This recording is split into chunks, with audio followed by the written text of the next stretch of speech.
Welcome to the third and final phase of production, otherwise known as post-production. This is definitely not the most popular phase of production, but for me, I love editing, and it really is where you get to take your work and elevate it, to turn it into something that becomes uniquely yours, to really add your signature style to something. First and foremost, with post-production, make sure that you have filed everything correctly as follows. In a project like this, where we're focusing on really streamlining the process, we only have one footage clip, which makes things really simple, our referencing folder, and then obviously a project file folder. So go ahead and open up your Premiere Pro. Make sure you save your project in the project file that you created. Then proceed to labeling your project file. I'm gonna call mine Seeing Sounds Episode 8 because this is my 8th episode. So make sure that whatever you call the clips, just name them accordingly with numbers. This will help you when you go back and you wanna find the project file of the episode that you were doing. Once you've done this, you're gonna create a sequence setting. You're gonna click File, New, Sequence.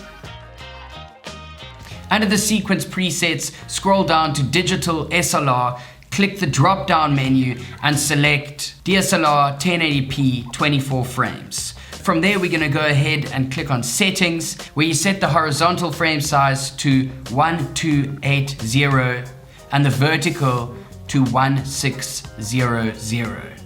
Then make sure you name the sequence something like Full Clip.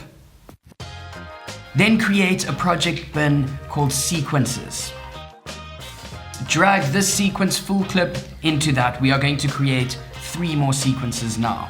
With the same sequence setting presets, go ahead and create 3 separate sequences, one called Melody, one called Baseline, and one called Beat. Then to stay organized, take all the sequences and drag them into the selected folder. From here, we're going to go over to where we have saved our footage, and we're going to import it as follows. Go File, Import. Select your Seeing Sounds Episode 1 folder, go to Footage and pull your clip in.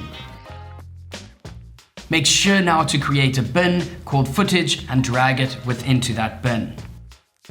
And lastly, we're going to import our BPM track for guidance. So import it into the project as follows, and we're going to make a bin called Extras, where we can drag in any additional sounds if we decide to download them and import them. This is just to keep our project clean and everything in their drawers accordingly. Now what we're going to do is we're going to open up the 4 different sequences on the timeline.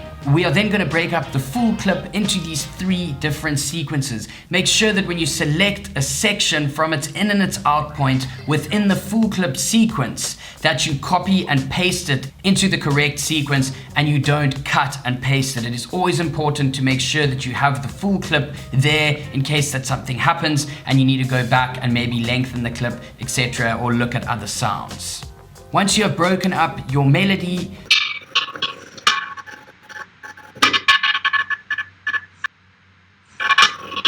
copy the footage from the full clip timeline and post it in your melody sequence, and then close the gaps. Play it back to make sure that you got the right sounding takes. Your bass line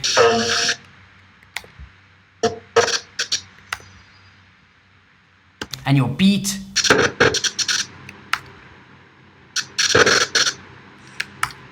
You should end up with a sequence of samples with your favorite sounds that'll end up making your beat. We are going to create a new sequence called Final Edit with exactly the same sequence settings as the other sequences. Now that all that organization is done, we are ready to move on to the next phase, which is actually editing together this entire Seeing Sounds. Now that you're here, there is no doubt that we are going to complete this and it's going to be awesome.